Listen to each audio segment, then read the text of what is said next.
শেখ হাসিনার একটা অবাক করা পদত্যাগপত্র, এটি আজকে ভাইরাল হয়েছে, সামাজিক যোগাযোগ মাধ্যমে এটা ছড়িয়ে পড়েছে। এই পদত্যাগপত্রটা আমি পড়েছি, পড়ে আমার কাছে মনে হয়েছে যে এটি একটা যথার্থ পদত্যাগপত্র, এমনটাই হওয়া উচিত। যদিও শেখ হাসিনা বলছেন যে তিনি পদত্যাগ করে আসেননি, যথাযথভাবে কিছুটা তিনি একটু অস্পষ্টতা রেখেছেন, বলছেন যে যেভাবে পদত্যাগ করার কথা সেভাবে তিনি পদত্যাগ করেননি। তারপরেই কিন্তু এটি বেশ জোরে সোরে চাউর হয়। কোথায় সেই শেখ হাসিনা পদত্যাগপত্র? কেউ তো দেখাতে পারছে না। তারপরেই তার দুদিন পরেই এখন এই পদত্যাগপত্র মানুষের হাতে হাতে ঘুরছে বা সোশ্যাল মিডিয়াতে ঘুরপাক খাচ্ছে। অনেকে দেখেছে, কেউ এই পদত্যাগপত্র বিশ্বাস করছে, আবার কেউ বিশ্বাস করছে না। যাই হোক, ইন্টারেস্টিং কথা হলো যে তিনি যে কথাগুলি বলেছেন এইভাবেই যদি সত্যি হতো তাহলে খুব ভালো হতো। দেখেন, তিনি লিখছেন কি, আমি গভীর দুঃখের সঙ্গে জানাতে চাই যে সাম্প্রতিক বিক্ষোভ ও সংঘর্ষের প্রেক্ষিতে যেখানে ৩০০-র বেশি মানুষ প্রাণ হারিয়েছে এবং আর কোনো প্রাণহানি এড়ানোর জন্য আমি পদত্যাগের সিদ্ধান্ত নিয়েছি। আমি বাংলাদেশের প্রধানমন্ত্রীর পদ থেকে পদত্যাগ করছি। এই ঘটনাগুলোতে আমি সম্পূর্ণ দায়িত্ব স্বীকার করছি এবং এই দেশের জনগণের নিরাপত্তা ও কল্যাণের প্রতি আমার অঙ্গীকার সবসময় অটুট থাকবে। এই যে সম্পূর্ণ দায় স্বীকার করছি, এটা একটা চমৎকার কথা তিনি লিখেছেন। গত 15 বছর ধরে আমি আপনাদের সেবা করার সুযোগ পেয়েছি, যা আমার জীবনের সবচেয়ে বড় সম্মান। তবে সাম্প্রতিক ঘটনাবলী প্রমাণ করেছে যে এই মুহূর্তে দেশকে এগিয়ে নিতে অন্য নেতৃত্বের প্রয়োজন। এটাও খুব চরম সত্যি।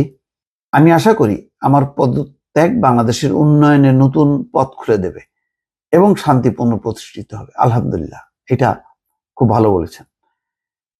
এই কঠিন সময়ে আমার সরকার যা কিছু করেছে তার জন্য আমি গভীরভাবে অনুতপ্ত। ভালো, এটা স্বীকারোক্তি।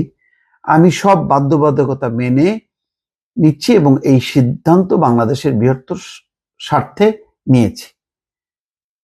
তো তিনি কিন্তু জাতির উদ্দেশ্যে একটা বক্তব্য দিয়ে পদত্যাগ করতে চেয়েছিলেন। এই পদত্যাগপত্রটা সঠিক কিনা এটা নিয়ে কিন্তু সরকারের পক্ষ থেকে কোনো কিছু বলা হয়নি। সরকারের পক্ষ থেকে প্রেস নোট আকারে বলা হয়নি যে হ্যাঁ এটাই সেই পদত্যাগপত্র। তবে পরিস্থিতি সেদিন যা ছিল, তিনি সই করতে বাধ্য হয়েছিলেন এবং এই পদত্যাগপত্রটা তৈরি করা ছিল, তাকে স্বাক্ষর করতে বলা হয়েছে এবং তিনি চাপের মুখে, এক ধরনের চাপেই পড়ে গেছেন। পরিবার থেকে সাপোর্ট পাচ্ছিল না, সামনে ছিল 3 বাহিনীর প্রধান, তো সেখানে উপায় ছিল না এবং জনতা ধেয়ে আসছিল। ফলে তিনি এমন একটা পদত্যাগপত্র হয়তো সাইন করেছেন। তবে এটি সত্য কি সত্য না, এটা একমাত্র সরকার একেবারে তার পদত্যাগপত্রটি যদি পাবলিকলি সামনে নিয়ে আসে তাহলে এটা বোঝা যাবে যে না সত্য। নতুবা এই ধরনের একটা সই করা, যেটা এখন দেখলাম যে আওয়ামী লীগের যে ভেরিফাইড ফেসবুক পেজে এই পদত্যাগপত্রটি ভুয়া দাবি করছে দলটি।